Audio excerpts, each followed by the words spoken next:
Alhamdulillah, program Titian Barokah paket 8 gratis 1, paket ekonomis 12 hari plus taif. Jadi 8 orang yang berangkat gratis 1 orang. Paket ekonomis booking sekarang, 1 kamar isi 4 orang itu disebut quad, 1 kamar isi 3 orang disebut triple, dan 1 kamar isi 2 orang disebut double. Itu ada harga-harganya guys. Harga tersebut sudah termasuk tiket pesawat, tour leader, mutawif, handling airport, visa umroh, perlengkapan umroh, air zam-zam, city tour, Makkah dan Madinah, makan full board, dan lain-lain. Segera hubungi kita di nomor yang tercantum di sini. Segera hubungi kami agar dapat umroh yang barokah, aman dan terpercaya. Assalamualaikum warahmatullahi wabarakatuh. Welcome back, selamat datang lagi di channel Babaldo bersama gue Babaldo, YouTuber rakyat biasa yang tetap santuy, terpala sehat, dan jangan lupa ngopi. Bismillahirrahmanirrahim. Alhamdulillah Rabbil Alamin, wassalatu wassalamu ala sayyidil mursalin sayyidina Muhammad wa ala alihi wa sahbihi ajma'in. Rabbi shrah li sadri wa yassir li amri wahlul 'uqdatam min lisani yafqahu qawli bi jahi nabi wa alihi. Salam revolusi akhlak, semangat revolusi akhlak. Semoga akhlak kita jadi lebih baik hari ini dibanding kemarin. Panjang umur perjuangan merdeka, Allahu Akbar. Salam sejahtera bagi seluruh rakyat Indonesia dimanapun kalian berada. Semoga kalian semuanya dalam keadaan sehat walafiat, tidak kurang suatu apapun. Dan mudah-mudahan kalau ada yang sakit dari kalian itu menjadi sakit penghapus dosa, penambah pahala, sakit yang insya Allah segera disehatkan oleh Allah Subhanahu Wa Taala dalam sehat yang manfaat. Amin ya Rabbal Alamin. Guys, jangan lupa kalian cek deskripsi video. Di situ ada admin untuk pembelian baju koko Alkoti, dan juga ada link untuk pembelian parfum kamu nih, parfum Sultan harga merakyat yang selalu menemani hari-hari gue dengan harumnya di Mekah dan Madinah. Dan juga ada admin untuk pendaftaran umroh dan haji. Sudah ada paket reguler umrohnya, program Titian Barokah 8 gratis 1. Cek sekarang. Oke, sekarang kita ke konten. Ya, gue kemarin seharian gak ngebahas konten ya, nggak ada konten karena memang lagi sibuk di reel. Nah, gue dapat video begini nih, Masya Allah Gus Miftah, Masya Allah banget.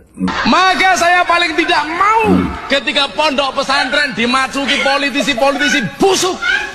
Ya nyuwun saya uang. Nggak mau dapat politisi busuk, nggak mau dia. Ya pesantrennya dia orang haji itu nggak ada politisinya ya.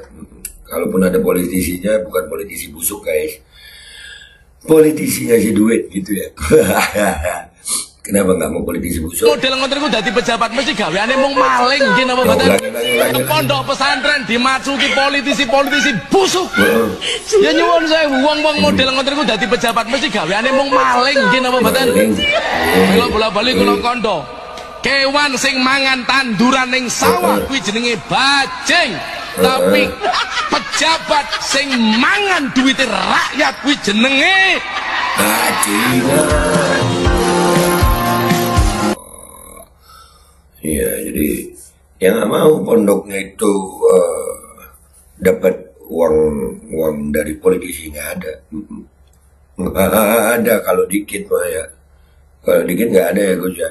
Ternyata ada berita. Siapa sangka di balik megahnya pesantren Gus Miftah ada dana negara yang mengalir deras.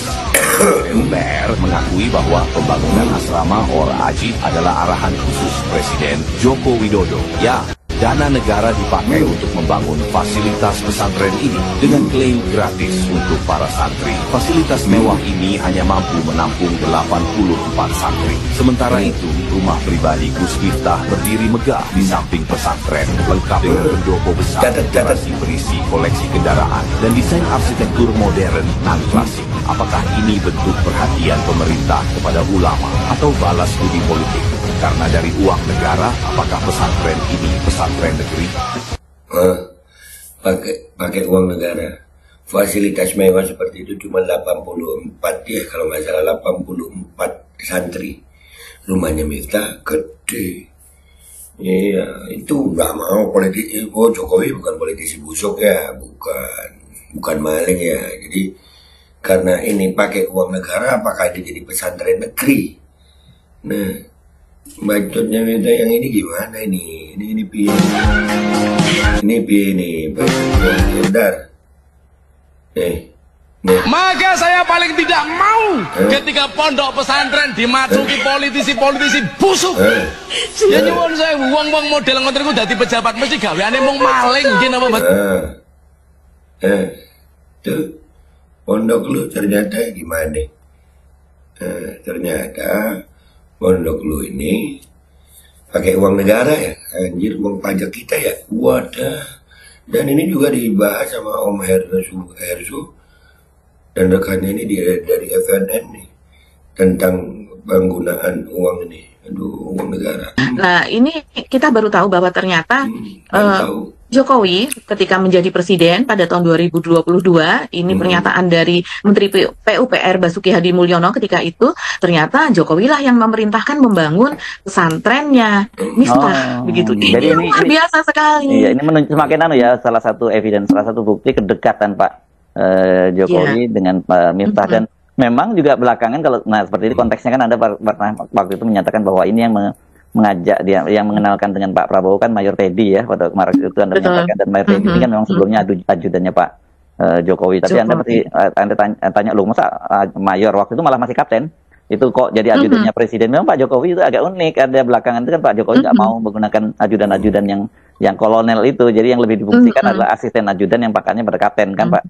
Jokowi melakukan itu. Dan ini sekarang terbukti memang dia sudah cukup lama punya hubungan dengan Miftah. Bahkan ada video juga yang Miftah sempat mengolok-olok Pak Prabowo pada Pilpres 2019 ya.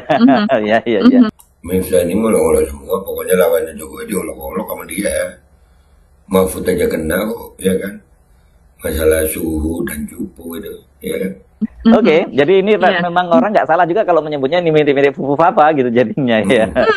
11-12 ini sangat-sangat 11-12 ya. Banget Mas Hersu, ini seperti mirip seperti Fufu Papa. Kita nanti juga akan ungkap bagaimana Miftah ini ternyata anti takbir ya Mas Hersu. Anti takbir itu artinya dalam misalnya dalam memperjuangkan sesuatu, ada rekamannya yang dia mengatakan bahwa persyaratan dia begitu ya untuk membantu Pak Prabowo begitu, bahwa sekeliling Pak Prabowo itu tidak boleh ada ulama-ulama atau ustadz atau kiai begitu ya yang dianggap sebagai garis keras, yaitu bagian dari 212. Dan kemudian juga yang dia tidak mau yang mereka itu yang suka berteriak takbir begitu. Makanya dari awal saya bilang sama Pak Prabowo, Pak, saya akan dukung Bapak sebagai calon presiden, tapi syaratnya satu, saya nggak mau orang-orang yang Islam aliran keras entah dari manapun itu berada di lingkungan Bapak. Saya nggak mau orang seperti 212 berada di lingkungan Bapak. Coba Anda bayangkan, kalau orang-orang kayak saya nggak masuk di lingkungan Pak Prabowo umpamanya, orang-orang Islam aliran keras, besok masuk istana, tahu-tahu takbir, bubar negara ya. Bubar. Terus yang nggak bubar itu, yang kayak lu gitu, ya, yang ngelontek-lontekan orang tua gitu. Misalnya, no, kualat takbir. Kebongkar semua ya, kuala takbir lu ngeremehin takbir, ngeremehin orang takbir, nah itu ngelontekkan orang tua, bajingan orang tua, ngehina penjual es, habis pondok lu dibongkar pakai uang rakyat. Aduh, kuala takbir, minta kuala takbir. Kita baca komentar netizen yuk di postingan ini yuk. Let's go.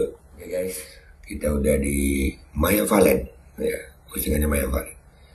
Buang sampah pada tempatnya. Bantuan pemerintah hanya Rusunawa bersama 36 pondok lain dari PUPR. Kok nggak muncul di videonya, fitnah lagi. Waduh, memang terasa keterbalan umat Islam. Iyalah, kenapa cuma pesantren dia sendiri yang dibangun? Ya nggak tahu. Bisa jadi mesin cuci nih, iya. Nah kan, kampret, Kang cuci jangan-jangan, nah kan, Kang cuci, iya, money laundry kan bisa juga ya.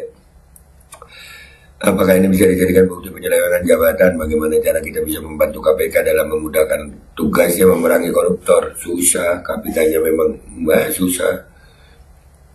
Udah lah guys, kita ini nggak berharap sebenarnya KPK mau tegas apa, nggak bisa. Di Indonesia ini hukum tergantung kuasa gitu ya. Banyak buktinya nih, Tom Lembong sama Firly Bahuri belum ditahan-tahan, Tom Lembong langsung ditahan. Miftah ini jelas titipan Jokowi. Saat Jokowi masih kontra Prabowo, Miftah pernah mengolok-olok Prabowo. Bener. Walah, berarti itu ponpes milik Mulyono dibangun pakai uang pajak dari rakyat diserahkan pada si Miftah. Pantesan fasih banget kalau bilang goblok. Bongkar semua bangunannya. Enggak, fasilitas mewah segitu. Itu cuma 84 orang tadi katanya ya. Anjir, fasilitas mewah 84 orang. Ini melanggar penggunaan uang APBN. Gas. Sahabat ICW, DPR RI, uang rakyat bukan uang Jokowi. Jokowi seret ke pengadilan KPRI. Kalau nggak mampu bubarkan saja karena hanya buang-buang uang untuk gaji mahal. Bener, sepakat gue bang. Saya lihat di sini postingan dia. Ini yang komentar sudah di uang pribadi, uang peti, uang negara, uang judul juga. Jangan-jangan. Apa hubungannya bodoh?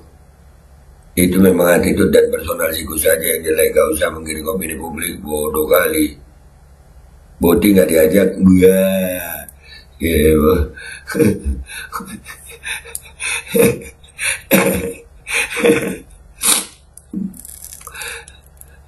Bahwa Jokowi itu rakyat biasa, tidak kebal hukum. Rakyat dukung yang terhormat Prabowo adili Jokowi. Pejabat level 1 penegak hukum diganti yang tidak tebang pilih dalam penegakan hukum. Rumahkan menteri ex Jokowi. Nah iyalah, menteri-menteri ex Jokowi apa pinternya.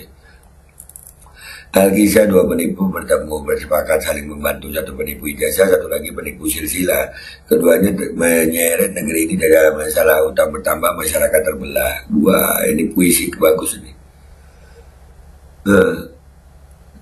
Kualitas hanya mampu menampung 84 santri ya itu, ya kan, nggak viral, nggak ada pengututan dia. Mulyono, lo bisa bedain duit negara sama duit lo nggak? Kalau nggak bisa, semoga kita dapat azab setimpal ya, amin.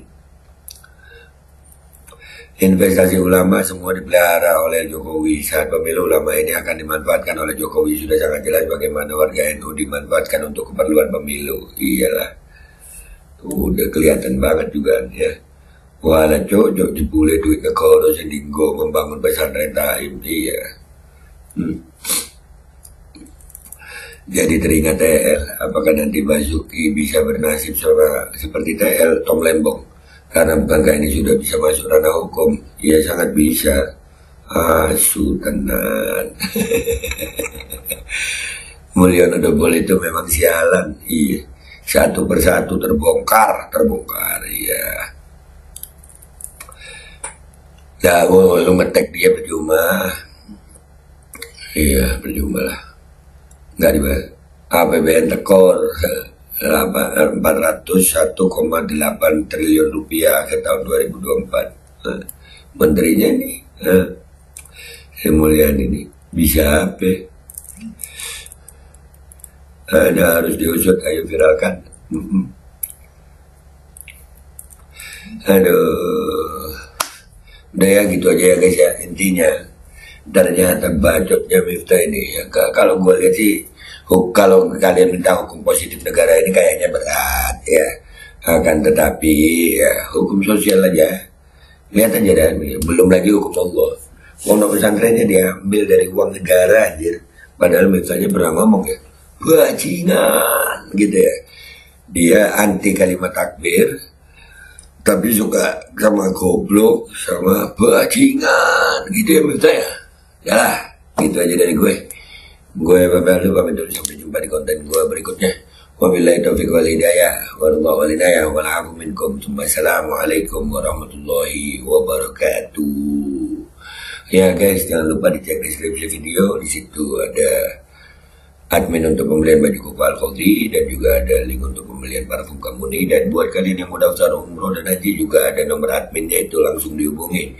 Sudah ada paket umroh reguler, paket titian barokah 8 gratis 1, cek sekarang. Al-Khawdi kembali hadir. Baju koko kesayangan Anda kini sudah tersedia kembali. Untuk pemesanan hubungi nomor di atas. Dengan desain yang semakin modern dan bahan yang semakin nyaman, Al-Khawdi siap menemani ibadah dan aktivitas sehari-hari Anda. Dapatkan koleksi terbaru Al-Khawdi sekarang juga.